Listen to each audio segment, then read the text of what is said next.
What is up, guys? Welcome to the ThinkComputers Weekly Tech Podcast. This is episode 437, and our podcast is brought to you by Amazon. If you go to thinkcomputers.org/Amazon and happen to purchase something, that gives us a little kickback and keeps the podcast ongoing every week, typically every week. Yeah. But of course, with me is my sad co-host, Ryan. I'm not that sad.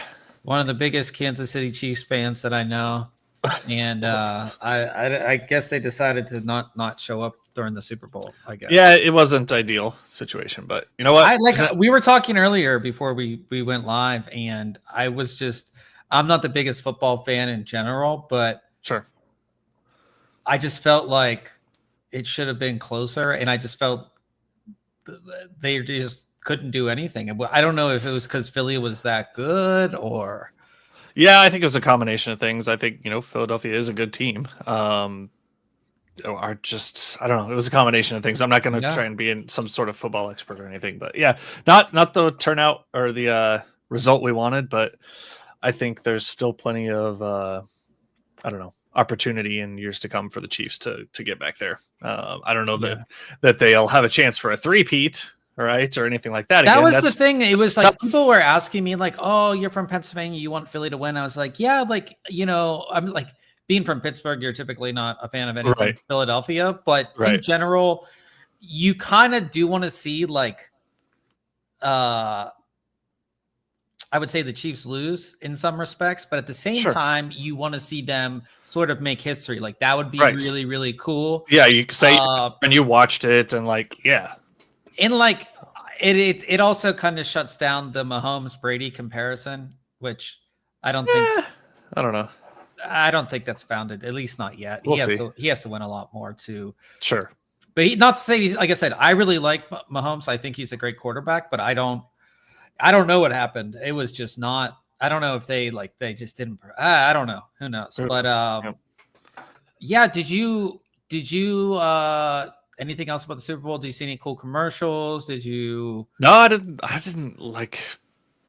Most of the commercials to me were forgettable. I didn't. Yeah, there wasn't anything that really stuck out to me.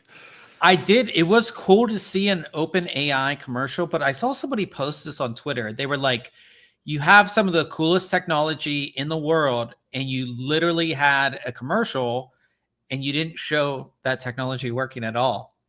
Yeah. Like the OpenAI commercial was like, you can do they were talking about doing things with OpenAI or something, but it just didn't show what OpenAI could actually do. And it's like, you have this crazy technology. Why don't you actually show some use cases? Yes. Or show something. I remember when Google did one and they showed all their different Google stuff. And I thought that was really cool to show it.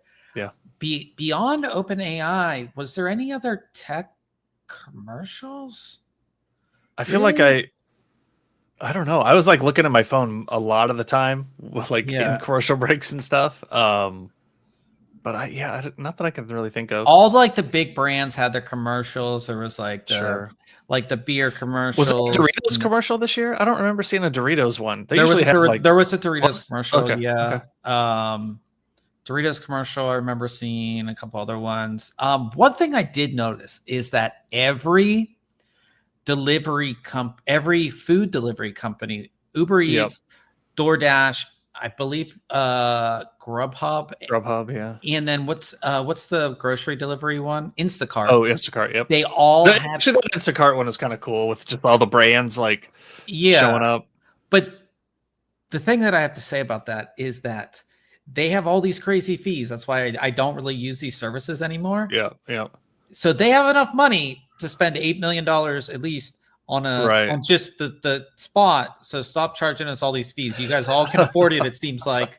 So stop charging us all these crazy fees for deliveries. Because I think I don't know. That's one thing I did notice. I was like, wow, typically each kind of segment of whatever, you see one or two commercials. But literally every food delivery company had a commercial, which kind of it's their segment, right? It's people watching sports who are going to order food, but at the same time, cut us some slack on all these fees you charge. Or if you watched, throw up a coupon code for the people that are watching to use or something, right? Like, I don't know, something. And there were a couple like weird companies I had never heard of too. You always get those every now and then, though. And then you get the local spots too, right? Because they always give like, I don't know, a couple sections for the local market to have stuff. And there were some wild ones here that just real crappy. Yeah, but like I said, Super Bowl, it was cool to see. It's one of the few events too that like you can kind of interact with people and in real time, like on Twitter and stuff. Yep. We don't have too many of those left because everybody's all distracted everywhere.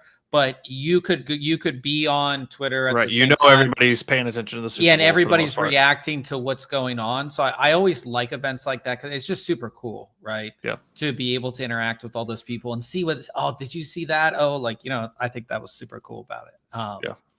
But enough about the Super Bowl. I know you're sad, didn't get 3-peats, so it's all good. But we have a lot to talk about this week. So first up, we have a review of this big, I don't want to drop it, this big graphics card right here, ROG Astral RTX 5080. So we'll be talking about that. Also, it's back. The melting cables, the melting connector, the melting graphics card 2.0 is back specifically with RTX 5090's. So we'll definitely be talking about that. Lots of stuff with launch dates for 5070, 5070 Ti. DeBauer made his own custom water block for the 5090. Somebody did the RTX 4090 meme where it's an air conditioner. They actually connected an air conditioner to a 4090, so that's pretty cool. Leak prices on new X3D parts from AMD. EVGA shut down their forums. Sad to see that go. And some other stuff we're going to be talking about. So lots to talk about this week. If you did want to follow along, we do have our full show notes page here that has everything that we're going to be talking about this week. So if you want to click through with us as we talk about it, or if we talk about something and you want to see it later, it is all going to be right here. All the links for everything we're talking about is going to be in the show notes. So let's just jump right into this. And I'll show you guys this monstrosity. Massive. And it's super heavy. Yep. So this is the ROG Astral RTX 5080. And there's so much to talk about with this card. It's one of the few cards that give you 2 HDMI. You can see right there. You don't just get one, you get 2. It's extra HDMI, which is nice. There's so much to talk about with this card because essentially ASUS put everything into this card. This is their highest priced card. It is the top tier graphics card in their RTX 5080 line. And like I said, they put everything into this card, literally everything. So if you were looking for a feature, it's in this card, and it has a lot of features you won't find on other RTX 5080s, even flagships from other companies. So first off, as far as what you're going to get in the box here, of course, you get your power adapter, but you do get a few other things. There's actually this pretty cool ruler right here. It's like an ROG ruler. You get a cable tie for your cables. You get this sort of coin. You get your GPU support bracket. And then this is actually a keycap. It's a graphics card keycap where the actual fans move, which is pretty cool. So better than nothing as far as the actual accessories go. And like I said, I just showed you guys the card, but the card itself is like literally huge. They really took their time, not only designing the exterior of the card, but under the hood, there's really a lot to talk about as well. One of the big things, and you saw this last generation with their Strix card, is that this shroud is all metal. So typically on graphics cards, you might see a mix of like metal and plastic. Some cheaper cards, it's definitely plastic. This is metal, and it's CNC'd from a single piece of metal. It's not like pieces put together. It's a single piece that's CNC'd out. Super, super high quality. Their triple fan cooling solution here on the front. The center fan spins opposite of the other two fans, so you get some really, really great cooling in there. And if we look at the card from the side, one, you can see it's quite large, but what ASUS has done with the actual heatsink here is on literally every other card you get, the heatsink is silver. Here, the heatsink is a matte black to match the card. You know, we kind of talked about this for years when it came to like memory. Remember when memory used to be like green, like the PCB used to be green, and then they finally changed it to black. Just changing this heatsink from like a silver to a black just looks awesome, especially with this card. It just, like I said, it just looks really, really great there. On the main side of the card, you can see it again, and they designed this outer frame to show off that heatsink here, so it's not covered or anything like that, which is really, really cool. You have your 12VH PWR power connector, and then you have two fan headers actually, so you can connect fans to the actual graphics card. So then the fan curve on your fans that you connect to this will read both the CPU and GPU, not just CPU. So say you're not doing something CPU intensive, but GPU intensive, those fans in your system will ramp up. You can see that they are covered here, which is a nice little addition too, if you're not going to use them. You know, but they are right there. There's also a little switch here for your performance mode or quiet mode. Those are just fan curves for the card itself, but you can easily go ahead and switch that. Now, one thing you can actually see in this picture is there's a thermal pad right here where your 12VH PWR power connection is. And you're not going to find that on like hardly any other cards. This is one of the few cards that has it. So as we'll talk about in this episode, there are a lot of issues with the 12VH PWR power connector, lots of power going through it, and that's going to create heat. So having the extra thermal pad really cuts down on that thermal soak that you're going to get right there. And like I said, ASUS is one of the few that have the thermal pad right there to soak up some of that heat, which is, again, a very, very good thing. So really cool that they've done that as well. And another thing you can't really see, and you won't be able to see even if you're looking at even the PCB on this, is that the entire PCB has a coating on it. So that cuts down from anything interacting with the PCB itself. We've seen this on like mice that have the holes in it. I think Razer on their last mouse put the coating on the PCB. So if you have, you know, like even like a mouse like this that has the holes in it, it's, you know, you spill some water down in here, it gets on the components, and then you have issues. They've coated the entire PCB here. So again, if any debris or anything or moisture or anything happens to the PCB, you don't have to worry about that. So that's like an ASUS exclusive type of feature that you're going to get on this as well. Now on the back, full cover metal backplate. Of course, the one thing that really sticks out here on the back is the fourth fan. So you get actually 4 fans on this cooler, which is just awesome. And again, you can see the back here just looks great. And yeah, really, really like the design of this overall. Like I said, this has 2 HDMI ports and 3 display ports. So it's one of the few cards that also give you 2 HDMI if you needed something like that. You can see the overall thickness of the card here as well. So it's about a 3.8 slot card. So keep that in mind, but it's slotted for 2 slot, but you can see just how big it is. I didn't mention as well, this card does have a factory overclock on it. The power limit has been increased to 400 watts, and your overclock on the GPU boost is 2,760 megahertz. So it's going to be one of the highest overclocked RTX 5080s that you can get as well. So lots to do with this card. And then one of the really cool things, and again, we talk about that 12VH PWR power connector. One of the coolest things is in their GPU Tweak software, they have a live monitor of the 12VH PWR. So here you can see that all the pins are connected, and it's going to monitor each pin individually, which is great. So if you did have an error, it would show up right here in the software, so you can see that immediately. Secondly, if you hover over that, it shows you how much each pin is pulling. So if you did have some type of anomaly or something like that, if one of these pins is incredibly high, then you may have an issue with your cable, and everything like that. So it's a good way to test. As far as I know, Asus is the only, Asus Astro cards are the only cards that offer this type of monitoring with the card itself. You can buy little add-ons and stuff that will monitor these for like $80 or something like that.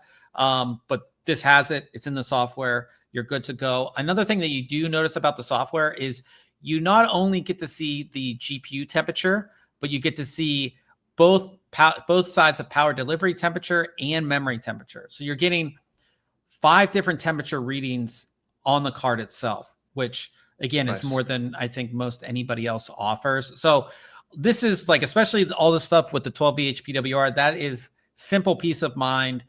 You'll be able to see everything. And again, if you are using a third-party cable, you'll be able to see how much each pin is pulling. So maybe that cable is defective or something like that. You can definitely see it.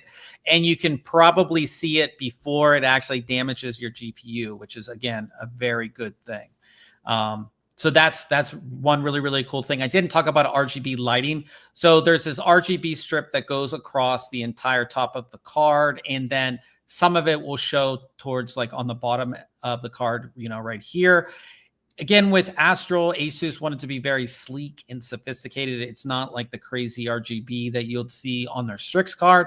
But overall, I think the card looks good, all lit up. And of course, you can customize that RGB lighting. Now, when it comes to performance, we've only tested one other RTX 5080. That was the Vanguard from MSI. This beat it in essentially every test. It also was really great at cooling and everything about this card. It is probably the best RTX 5080 that you can get. Yeah. The downside to that is that you're going to pay for it. So if we look at pricing, it is $1,649, which is a $649 premium over the Founders Edition. Now, again, you have to remember, Founders Edition is a limited quantity. Yep. And I talked about it last week, but Founders Edition is sort of it's priced very hard for AIBs to make any money, if that makes sense. Sure. But I think $650 premium is just is wild. I mean, if you want, like you said, probably the best performing, best high-end card for a 5080, the Astral is going to be it. So the Astral is probably, again, I haven't taken a look at all, but I've seen other ones. I haven't had a chance to test other ones. It just has more features, especially when it comes to the 12V HPWR power connector, the all metal everything. Like I said, this is like, this is heavy. This is big. This is like a huge card. Everything about this card, the cooling's great, performance is great. If you want, like I said, probably the best RTX 5080, this is it. Just keep in mind, you're going to pay that premium. And it was initially $1,500, but then it went up because of tariffs. Yeah. So, and again, I think if you're just going to throw this in a system and you don't care about anything else, you don't need the peace of mind. It is hard to justify that extra price. If you want the best card that's going to have the best cooling, the best performance, all of the extra features that I talk about that you just don't get on other cards, right, this is the best card. So yeah, those extra temperature sensors, the fan headers, like all those items, if you're going to take advantage of them, yeah. The PCB coating, the extra HDMI, the two fan headers on the card itself. I mean, there's just a lot there. So yeah, it's just something to keep in mind. I think that if I had unlimited funds, this is the one that I'd get. Sure. But again, it just comes down to, what you want to spend on an RTX 5080. And we already talked about RTX 5080, how it just in general performs to other cards. Essentially, there's no competing card that's not NVIDIA in this price point, in this performance level. So AMD really doesn't have anything. And we also talked about how this is still not as powerful, or it doesn't have as much raw performance as an RTX 4090. Yep. So that's definitely something to keep in mind. But you do get DLSS 4. And again, we talked about all this last week. If you want to watch or listen to last week's episode, we go into detail on all of this stuff. So, but yeah, really cool to, like, we saw this at CES, and to actually like have time with it, pick it up, get to play with it. This is such a cool card. And I didn't talk about it either. So the reason we got Astral is because, so if you look at ASUS's motherboard line, on the Intel side, you had like ROG Strix, and then you had ROG Maximus, and then on like the AMD side, again, you had ROG Strix motherboard, and then a tier up was the ROG Crosshair. But for graphics cards, for some reason, ROG Strix was always the highest end card, and they wanted to do something above that, right? So kind of to sit in line with the rest of their product categories. So you have Astral that sits above Strix in the product stack. Gotcha. Yeah. And I like that they've done that, because I think Strix was more of like a flashy card. And I think there's some people that want a super high-end card that's not as flashy, and, that still has like everything that Strix has, plus you're getting even more elevated, if that makes sense. So yeah, check out the review if you are interested. Cool. Yeah, just a great card overall. We'll move on from there to Case Mod Friday. Of course, that's where we feature a build or mod that's been completed in the community. And this one is a little different, but it's super cool. So this is from Billet Labs, and this is the boiler, which essentially looks like a boiler. I mean, yeah, you got a lot of metal going on here. Yeah. A lot of time spent on those fittings and like soldering all of these components, because all that tubing is copper and copper fittings, and man, because you're committed then, right? Like, these are solid connections. You're not able to just unscrew something and swap something out. Obviously, there's some fittings here and there that are threaded, it looks like, but for the most part, this is a permanent setup. I really like these because they're just so different, right? Yeah. And essentially, this is like, if you had this sitting on your desk, this is like sort of like a steampunky art piece that's also a computer. Yeah, it looks like if you just saw this sitting there and you didn't know there was a computer, there's nothing here that really shows that it's a computer. Yeah, everything's in this bottom section. Like the radiator up top is not like a standard look. It's much thicker. Your fittings are on the ends in an odd spot. Like, nothing there until you like look into some of the open area on the bottom. That's the only time you could tell that it's a computer in there. And isn't it crazy? Like, the graphics card's up here. Yeah. And it's blocked. Right. So it's one U or one thickness, one slot. Yeah. And like, look at these. Look at this, like right there. Yep. Just like all of that it's so compact. They did another build that we also featured previously, where they did a small build like this with a 4090 and a 14900K, and both of those parts pull so much heat, and they were able to get it in such a small form factor, water cool it, just like this too. Yep. Yeah, this is just so. I love stuff like this. It's so cool to see what people do. Like outside of a traditional case and building something custom. And, everything here is scratch built. Yeah. So look at all that tubing. That's what you got to do, Ryan. No, I have no desire to do something that custom.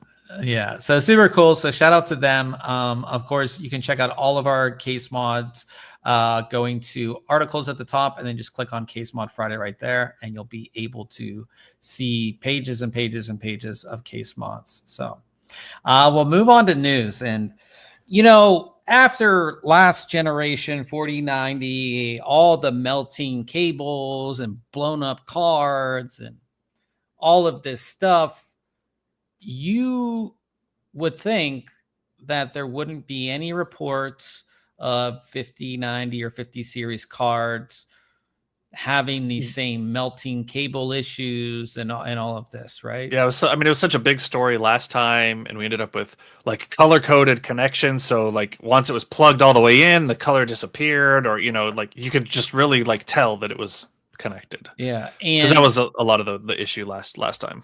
And we even previously to the RTX 50 launch, we saw some prototype cards with two 12VH PWRs. Yep. And while that might have gave us an impression that there'd be more power, it could have, in my thought process was, oh, they're putting two on there to have less power going through each one, if that makes sense. That of course didn't happen on the Founders Edition cards. You just have one single 12VH PWR, and pretty much every other card out there has a single 12VH PWR. Yep.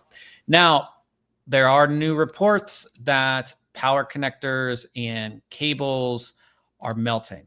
And people have been posting it on Reddit. Here's one of the pictures that was posted on Reddit. You can see the melted cable there. And this is on RTX 5090 Founders Edition, only Founders Edition. You can see how it melted.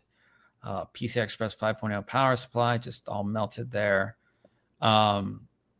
And you can see the power connector right there. And this person did use a third-party cable, so that could be the issue. It looks like this connector right here, had to be a bad connection or something going on there.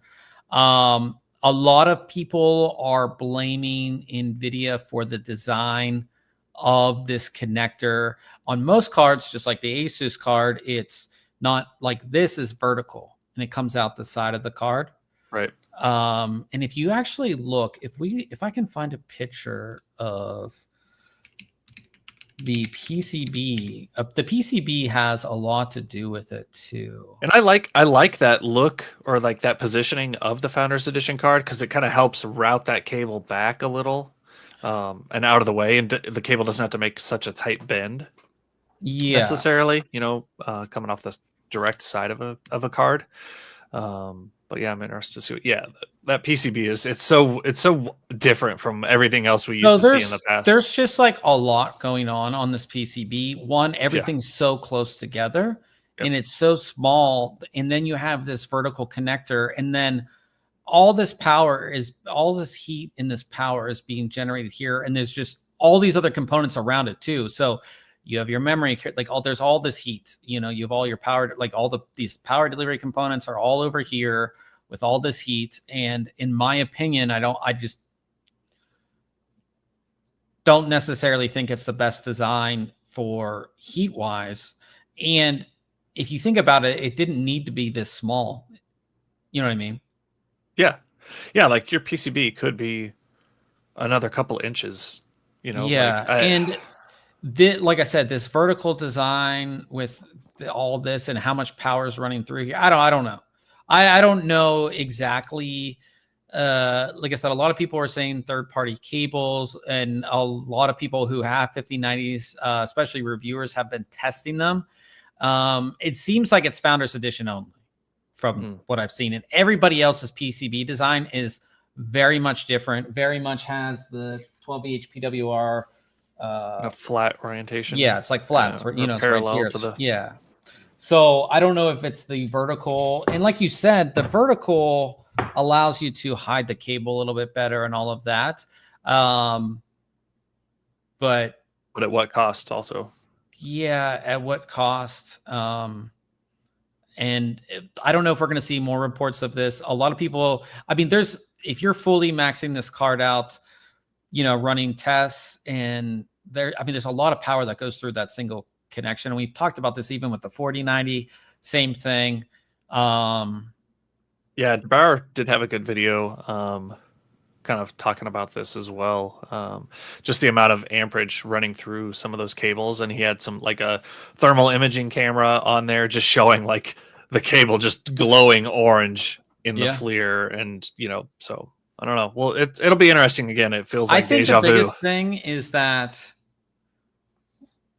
try to see who you're buying your third-party cable from. If you are buying one, if you like this one, don't just get the cheapest one off of wherever. That's the biggest thing. Don't get the cheapest cable.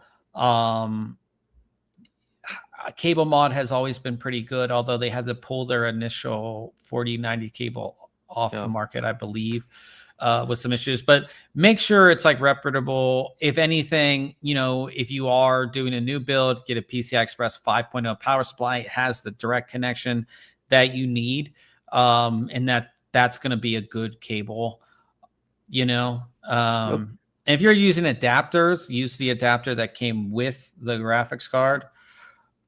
But yeah, like I said, there's still, and we talked about it all last generation, that is a lot of power to be going through a single cable. So there's only been a couple reports. I know a lot of people are like blowing this up out of proportion, which it happens. I would say unless there's like hundreds of reports, I don't feel it's necessarily. Yeah, it hasn't had the volume. And again, there's not like, I don't even know if there's hundreds of RTX 5090's out there, to be honest. Yeah. You have a smaller sample size so we'll see. Obviously with the Astral card, like they did the smart thing, they put the thermal pad there and did all of that.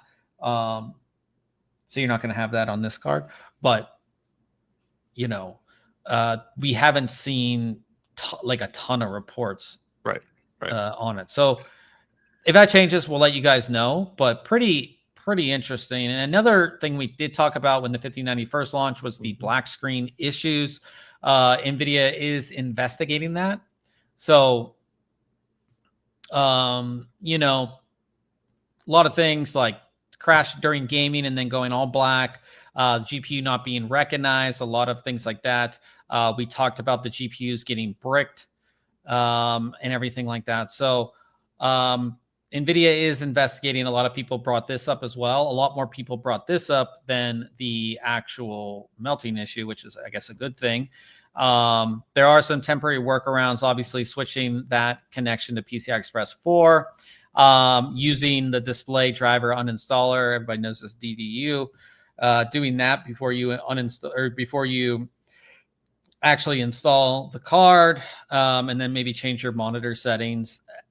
For the most part, this is not causing bricking. It's just a black screen. Bricking would be really, really bad. And again, I think a lot of these reports do get semi blown out of proportion. You know, people have an issue without fixing it. They jump on Reddit and then it becomes this big thing. So at least NVIDIA is looking into it and providing guidance on what you can do, which is good. Talking about 5090 being hot, you know, and all these issues, you just talked about the Bauer. He made a custom water block for the it's pretty 5090. sweet looking too.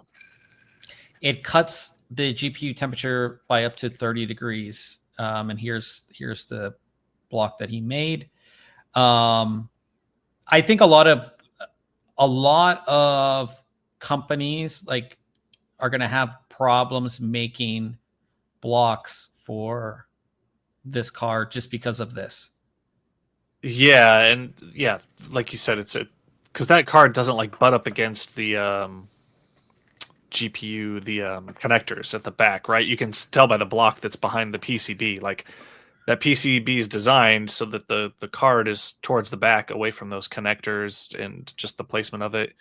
And like you said, that power, you can see the cutout there at the top corner of that water block for that power to kind of exit out the side. So it'll be interesting. I mean, that's a big hunk of copper too. Yeah, and that you're not going to see that on a lot of blocks either. That big of copper. So, but really cool that he was able to build one and show it off. And we do have his video in the article if you want to check it out. But super awesome. You know, and the biggest thing too is taking apart a Founders Edition is not easy. It's not like a couple screws. It's a lot. That's another reason why if you do want to eventually block a 5090, you probably don't want to get a Founders Edition just because it's going to be harder. But yeah, we have the video in there if you want to go ahead and check that out. So somebody did the meme. We said this like as we were getting ready to for a while, for probably like a last year and a half, you see these memes pop up of like a big air conditioner outside of somebody's house, and then like, oh, it's the RTX 5090 cooler or something like that. You know, that was the meme, right? Yes. Somebody did the meme. So put it to actual use, huh? Somebody connected a air conditioner to a computer, and yeah, pretty funny. So this was done by somebody in a Chinese tech. I guess you can't call them a tech tuber because they're on what is that, Bilibili or Bilibi? Or I don't know how you say. Yeah.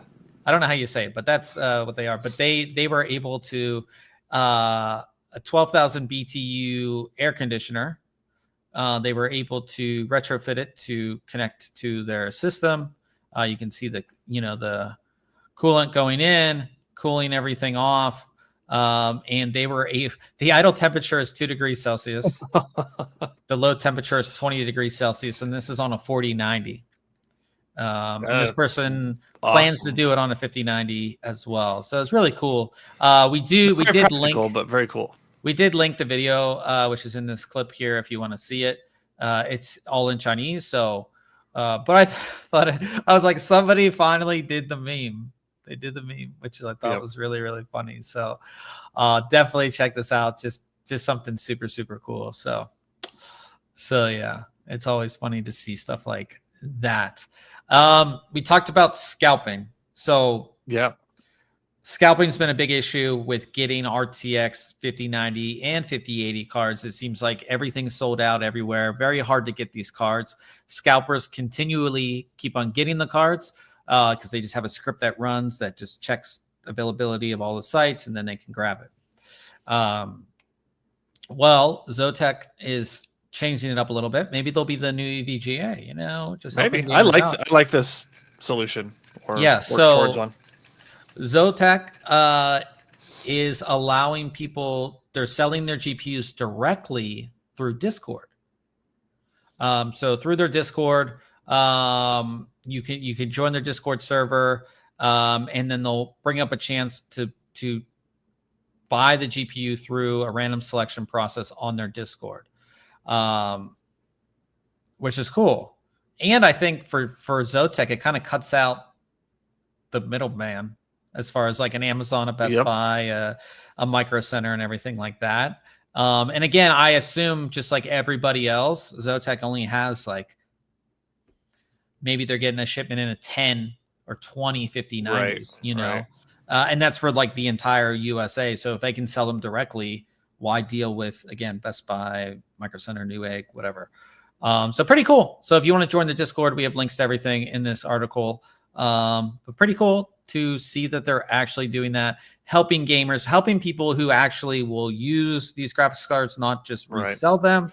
I mean, yeah, I saw on Facebook Marketplace today, somebody had a 5080. It was an MSI 3X.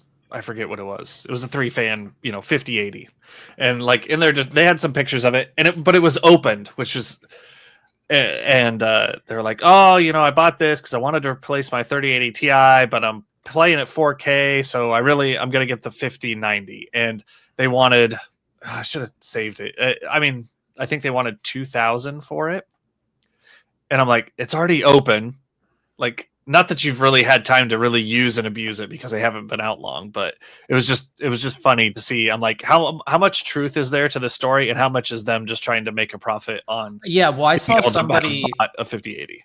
I saw somebody posted this on Twitter. I think I saved it. I probably saved it because I was going to repost it.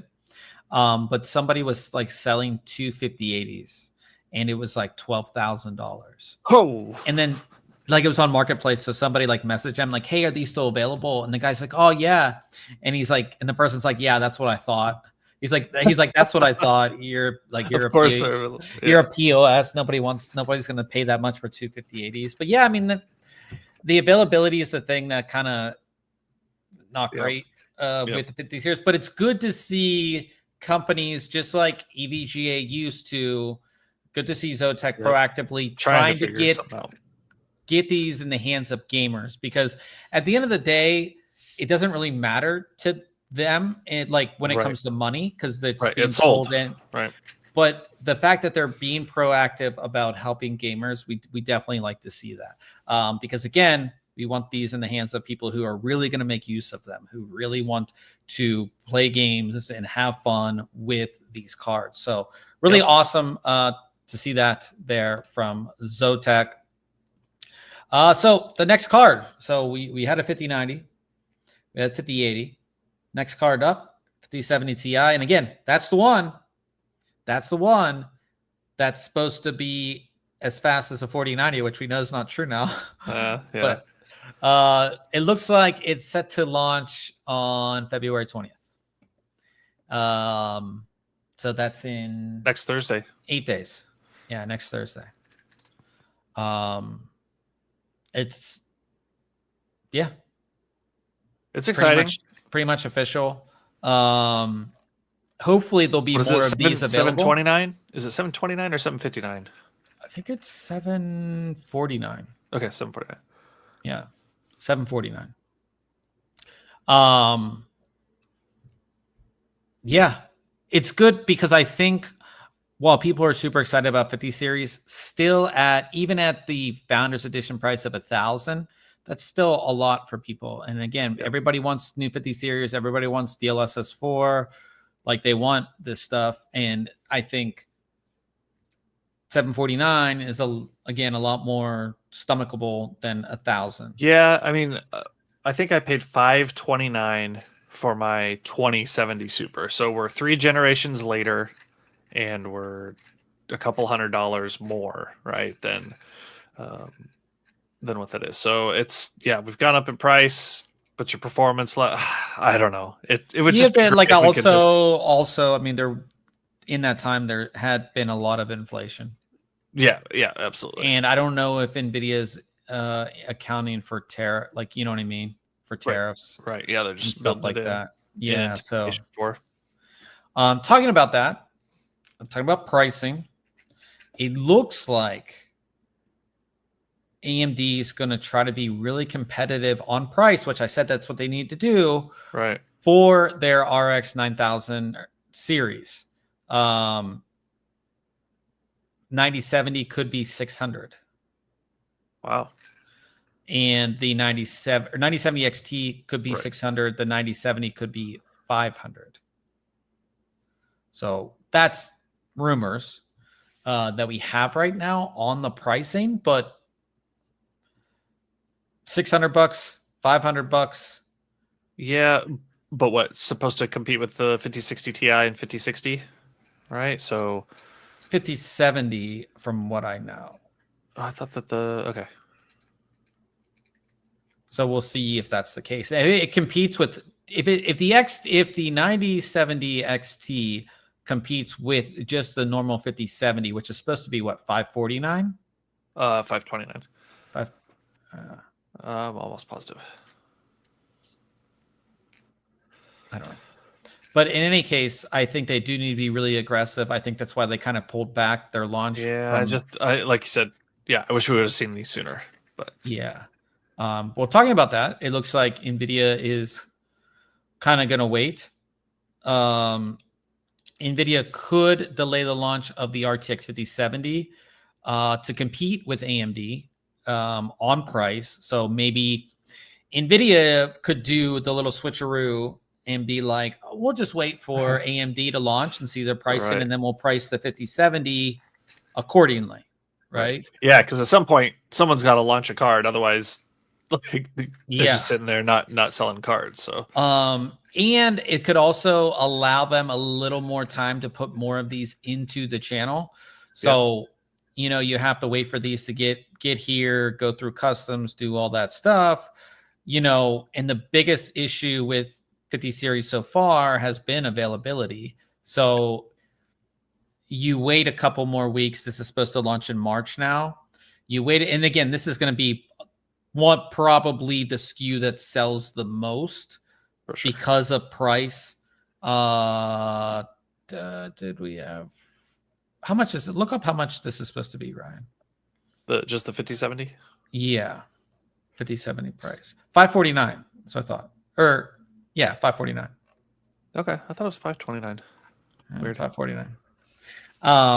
At 549, that's really a good price for a lot of people, especially if you're gaming at like 1080p or you're building a new system. You know, you can put together a pretty good system with this card.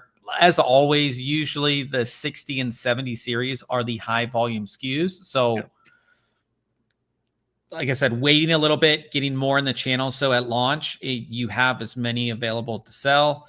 And so people aren't necessarily forced to go to AMD because there's no NVIDIA cards available as well. So it's going to be this end of this month. It's already middle of February. Getting in like the end of this month into March is going to be really interesting for this sort of 50, 70, 90, 70 sort of cards that are going to come out. So the biggest thing, at least hopefully for consumers, is that you'll have availability of both cards so you can choose what's going to be best for you. So, so yeah. And here's an interesting story. So obviously with the 9070 XT, AMD is not competing with NVIDIA on their 5080 or even their 50, especially not their 5090. But there's a new rumor that they could launch a Radeon RX 9070 XT with double the VRAM. So 32 gigabytes of VRAM. The only thing I for AI, for like AI applications where you're using all that VRAM, that's the only reason I could see them doing it. For somebody who doesn't necessarily want to spend $2,000 or more on a 5090. A pretty affordable upgrade too, right, to this GPU. Like just doubling that memory doesn't, I don't think, add a ton of cost and difficulty, right, for AMD to do an update like this. And again, it's just a rumor. This post says that it's under discussion, but it would be released, of course, later. That profile picture. Yeah. Jensen, Laker jersey. So yeah, it would be interesting to see if that actually happens. I think mainly it would be for AI use, right? A cheaper alternative to AI use that would have that much VRAM for you to do all that kind of stuff. That's what I would say it would be for. I can't imagine you would need 32 gigabytes of VRAM at the performance level of a 9070 XT for any reason. Gaming reason, I would say. Right. So, So yeah. Pretty interesting. We'll keep you updated and see if that actually happens. So we've been talking about desktop graphics cards this whole podcast. It looks like we're finally going to get availability for RTX 50 series laptops. So a lot of laptop people have been pretty excited about these. You'll be able to pre-order on February 25th. Would you buy a gaming laptop again? Yeah, I mean, we talked last week or the week before. What's that ASUS model that we saw at the AMD booth? That was like, that's not really a gaming laptop. I don't know. Okay, it's a gaming laptop for the games that I would want to play. Because, okay, so like I said, Ryan's talking about the ASUS. It's like the Z13 Flow or whatever that uses the AMD APU. Correct. It's not. This is like these are real dedicated GPU gaming laptops. I don't know. I probably wouldn't. I don't have the use case. I'm not the user for it anymore. Right. My last laptop was the Dell, not an Alienware or anything. I mean, I still have it. It's in the bag right here. Yeah, I think it's huge. It's chunky, but even then I didn't game on it, right? Very much at all. So no, I wouldn't. I want something thin and light. I have this other HP X360 or whatever it is, that's like just super thin. Yeah. Pretty light. gets done what I need to do. Yeah, I'm more just thin and light type of person, but there's definitely that market for a 50 series. Of course, and a lot of people too. You have to think a lot of this is instead of buying a desktop or instead of building a desktop, right? They're going to get the game. And again, these mobile parts are very capable, especially you know, like I said, these laptops a lot. Like if you get into the lower 50 series, they're not going to be as chunky, but like the 5090 mobile laptops are going to be pretty big, but it's good to see them come out.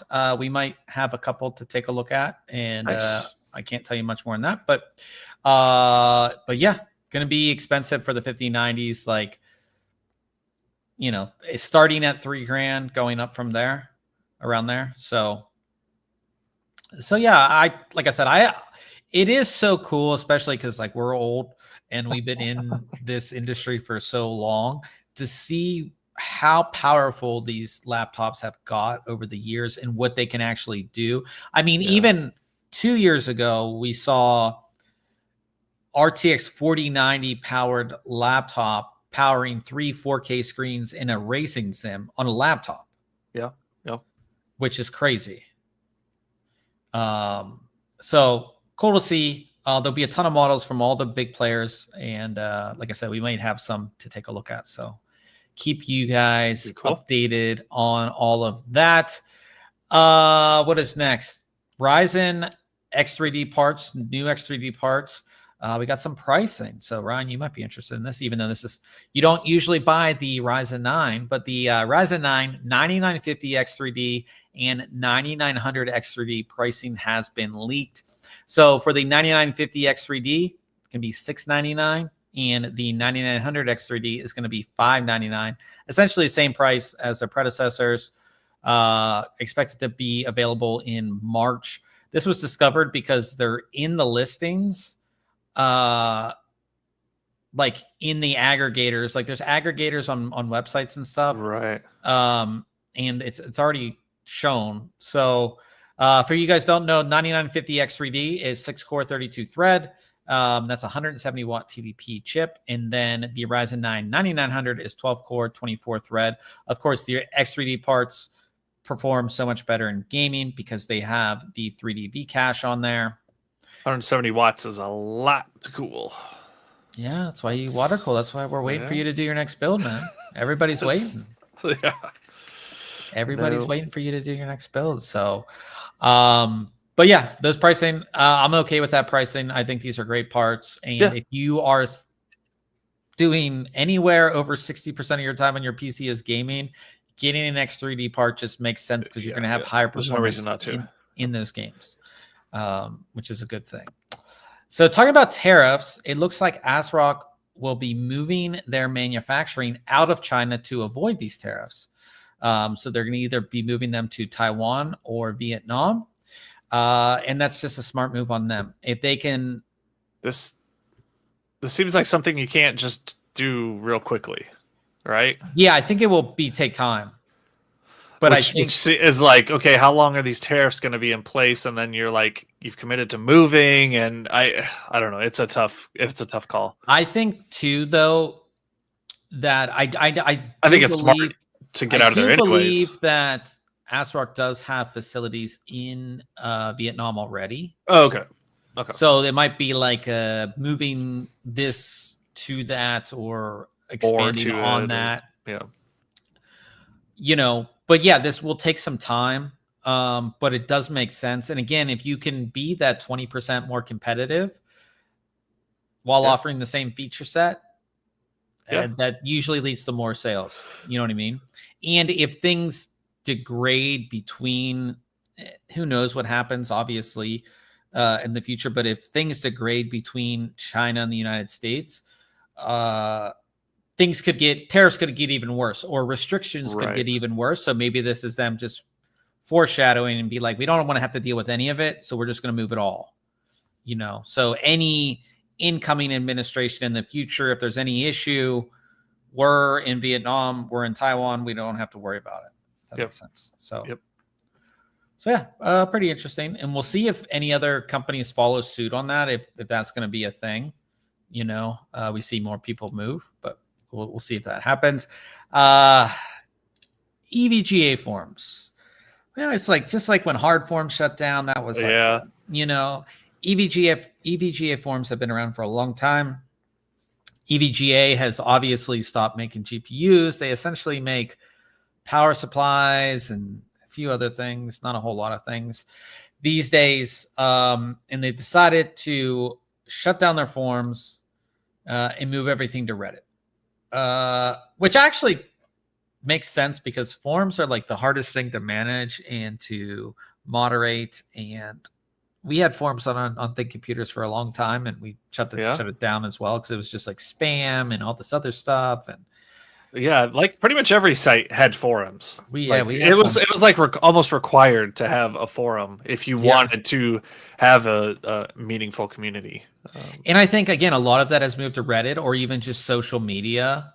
Socials, Discords. Discords and things like that. So it's just sad to see it go. We're old guys. We remember all these. I loved forums, and they're the way they're laid out, like conversations can stick and continue without getting lost. By the new post, the algorithms that push, all the new stuff's at the top. Well, the new stuff's at the top in a forum, but I can easily find that conversation that I was in.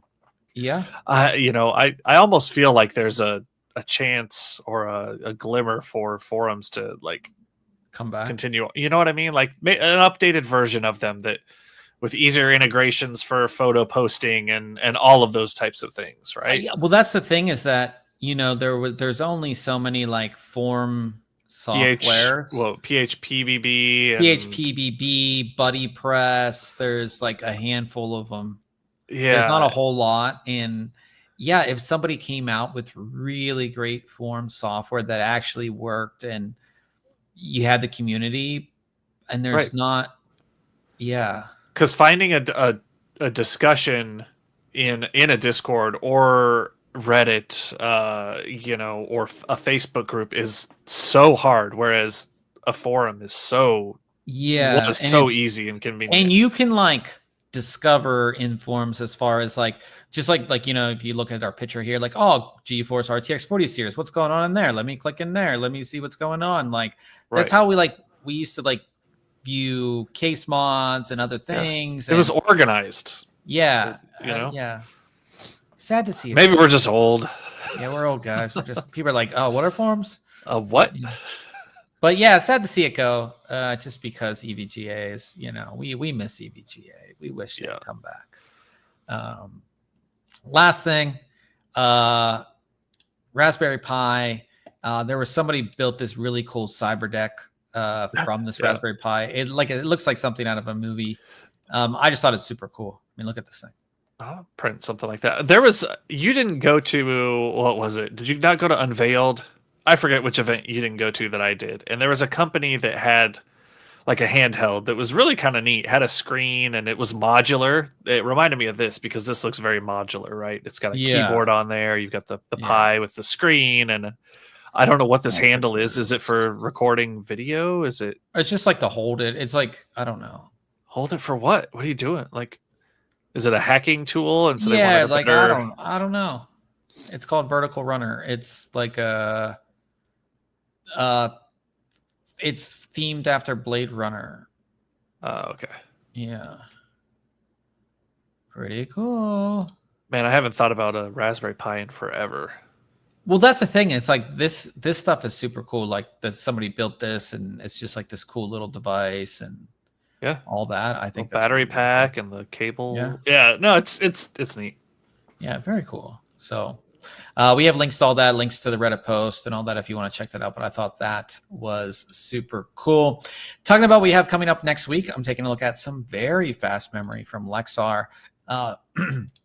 Their Aries RGB DDR5. The kit that I have is 7200 megahertz. So very, very fast DDR5. So definitely stay tuned for that. As I always say, might have some other stuff. Just depends on what all I get done. So we will have a bunch of stuff for you guys next week to talk about. Obviously, lots of graphics card news. Everything's just, it's all good. Like I feel like we have like that ebb and flow of like graphics card news. It's like leading up, it's all leaks and everything, and then when we launch, we have all these issues, and then it like dies down a little bit, and then yeah, so lots going on. Question of the week. We kind of talked about this a little bit, but will the RTX 5070 and Radeon RX 9070 be the sweet spot for gamers? Like, will that be sort of the sweet spot this generation for gamers? Yeah, I think so. I think the price difference between the 5070 and 5070 Ti is a pretty big jump. So I think that the just straight 5070 will be, and then looking at what we saw, we think pricing may be for that 9070, that that $550 to $600 range. I say unfortunately is kind of the new normal for that mid range, but prices always have to go up at some point. And yeah, I think so. We're not going to get that 4090 performance that they advertised, at no, CES. DLSS4 you will. With the caveat of without DLSS4 enabled, right? You turn that on, get your free frames, and you got a great performing card at higher resolutions. And I think that'll be the you look at a Steam survey in a couple of years, and that will be kind of the new popular mid-range card that you see out there. Yeah, I think that's always kind of where like the bulk of the sales go, is kind of that mid-range card. And I think they're both going to be viable options. Obviously, like we always say, just wait till reviews come out so you can actually see real performance, not the numbers that NVIDIA or AMD puts out. Always check reviews. But yeah, I think that would be...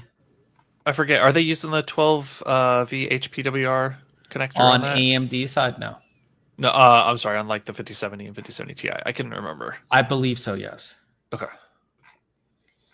At least on the Ti. But I mean, they're gonna ship an adapter in there, I'm sure. So yeah, they all come with adapter. Even the bigger cards come with adapter. So yeah. So, any other tech related stuff you want to talk about? Anything you did? Anything you saw? I don't think I have anything off the top of my head. No. Yeah, I'm good. Just rolling along. Printing stuff on that 3D printer, whenever I don't have something I don't have anything going on it right now, and it's kind of bugging me that okay, it's like a production line, and if that production line isn't always running, I'm losing money. Are you printing things that are useful? I've printed things that are useful. Actually, you know what? Hang on, I can. It's almost within reach. Ryan's real excited about his 3D printer. Okay, so I screwed up, and I know exactly how I screwed up, and I already fixed it and printed it, and it works. But this is the screwed up version of it. So I designed this piece in an online program called Tinkercad, right? Mm-hmm. And I have an old Dell small form factor Optiplex, and I wanted to mount it underneath another desk where my 3D printer is, because right now I'm using an old laptop, and it's on a dock, and it just takes up desk space where I would rather have that desk space to use for something else. So I was like, all right, let me see if I can use this old Optiplex. Where can I mount it? And I didn't want to buy a mount. So I was like, okay, I'll see if I can design and print something. So this was designed to mount, the thing underneath a desk.